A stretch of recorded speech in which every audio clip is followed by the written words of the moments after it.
Welcome back to BCN news. Eluru జిల్లాలో ప్రముఖ పుణ్యక్షేత్రంగా విరాజిల్లుతున్న ద్వారక తిరుమల ఆలయంలో శ్రీవారి దివ్య పవిత్రోత్సవాలు వైభవంగా ప్రారంభమయ్యాయి. ఈ సందర్భంగా ఆలయ అర్చకులు వేదమంత్రోచ్చారణల నడుమ అంకురార్పణ కార్యక్రమాన్ని ఆలయ యాగశాలలో జరిపి ఉత్సవాలకు శ్రీకారం చుట్టారు. ముందుగా అర్చకులు ఆలయ యాగశాల వద్ద శ్రీవారు అమ్మవార్ల ఉత్సవమూర్తులు ఉంచి అలంకరించారు. ఆలయ ఆవరణకు పుట్టమనును తెచ్చి సిద్ధంగా ఉంచిన పాలికల్లో ఉంచారు. అక్కడ పవిత్రాలను ఉంచి పూజలు చేశారు. అనంతరం మేళతాళాలు, మంగళ వాయిద్యాలు, అర్చకుల వేద మంత్రోచ్చరణల నడుమ నవధాన్యాలను పాలికల్లో పోశారు. అంకురార్పణ ముగిసిన అనంతరం మండపారాధనను నిర్వహించారు.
కడప జిల్లాలో 9 ప్రాంతాల్లో చోరీలకు పాల్పడిన 2 దొంగలను పోలీసులు అరెస్ట్ చేసి వారి నుండి 66 లక్షలు విలువ చేసే అరకిలో బంగారు ఆభరణాలు, 10 కేజీల వెండి, ఒక నాటు తుపాకీని స్వాధీనం చేసుకున్నారు.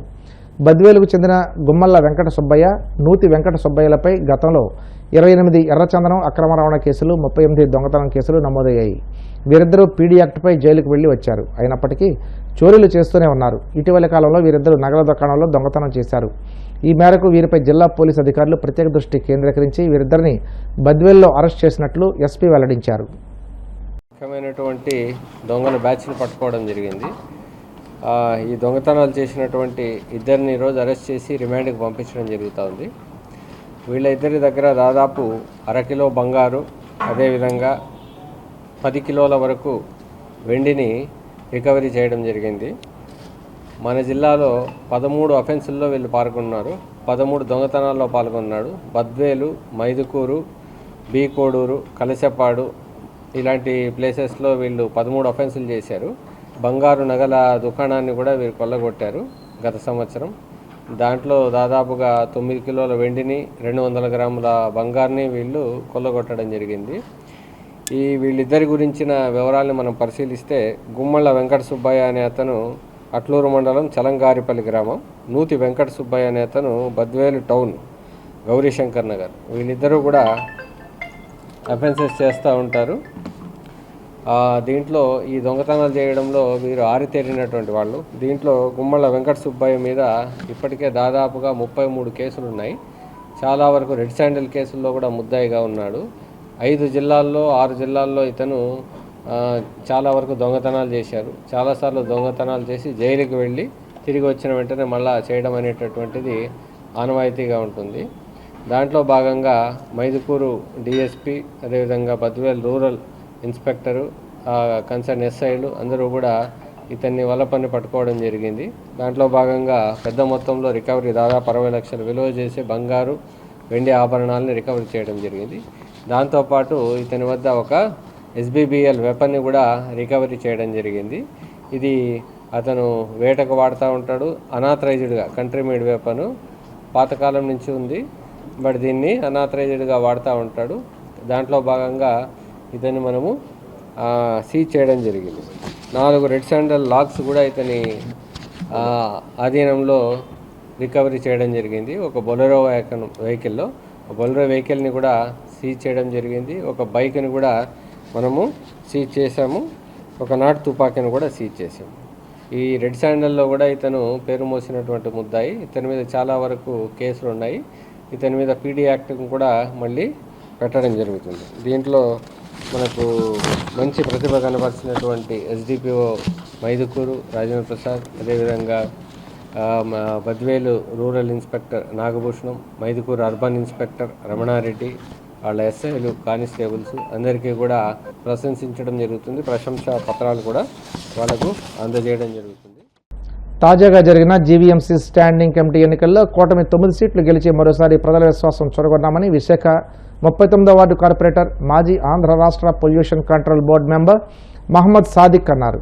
జరిగిన స్టాండింగ్ కమిటీ ఎన్నికల్లో కూటమి బలపరిచిన సీట్లలో 9 గెలిచిందని, 1 సీటు గెలుచుకున్న వైఎస్ఆర్సీపీ నాయకులు మాట్లాడే మాటలు చూస్తే ప్రజలను తప్పుదారి పట్టించేలా ఉన్నాయని, అలాగే జరిగిన పరిస్థితిని తప్పుగా చిత్రీకరించే ప్రయత్నం చేస్తున్నారని ఆగ్రహం వ్యక్తం చేశారు. కొంతమంది కార్పొరేటర్లు క్రాస్ ఓటింగ్లో పాల్గొనడంపై వైఎస్ఆర్సీపీ నేతలు ఆరోపిస్తున్నట్లు, కూటమి ప్రభుత్వంపై వ్యతిరేకత ఎక్కడ కనబడలేదు కానీ కేవలం ఇటీవల మేయర్గా ఎన్నికైన పీలా శ్రీనివాస్ ప్రవర్తన నచ్చక కొంతమంది కార్పొరేటర్లు తమ అసంతృప్తిని స్టాండింగ్ కమిటీ ఎన్నికల్లో వ్యక్తం చేసే చర్యగా చూడాలన్నారు. ఇది పూర్తిగా మేయర్కి వ్యతిరేకమైన ఓటుగా మాత్రమే చూడాలి కానీ వైసీపీ నేతలు మాట్లాడుతున్నట్లు కూటమి ప్రభుత్వ పనితీరు లేదా విధానాలతో ఎటువంటి సంబంధం లేదని స్పష్టం చేశారు. ఏదైతే ఈ వైఎస్ఆర్సీపీ పార్టీ వాళ్ళు ఉన్నారో వాళ్ళందరూ కూడా ఏదో ఇది కూటమికి వ్యతిరేకం, కూటమికి చెంపు పెట్టు అన్నట్టు ఏదో వాళ్ళు చెప్పడం జరిగింది. దాన్ని పూర్తిగా ఖండిస్తున్నాను.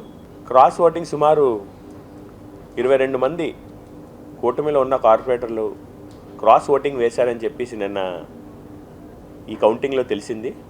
అయితే మీడియా ద్వారా నేను క్లియర్గా చెప్పేది ఏంటంటే ఇది పూర్తిగా జీవీఎంసీ మేయర్కి వ్యతిరేకమైన ఓటు తప్ప ఏమాత్రం కూటమికి వ్యతిరేకమైన ఓటు కాదు. చాలామంది కార్పొరేటర్స్ ప్రస్తుతం ఉన్న నూతనంగా మేయర్ బాధ్యతలు తీసుకున్న పీలా శ్రీనివాస్ గారి మీద చాలా అసంతృప్తిగా ఉన్నారు. ఇది వాస్తవం. ఏదైతే ఈ వ్యతిరేకత అది కేవలం జీవీఎంసీకి మాత్రమే పరిమితం. చాలామంది కార్పొరేటర్స్తో నేను మాట్లాడడం కూడా జరిగింది.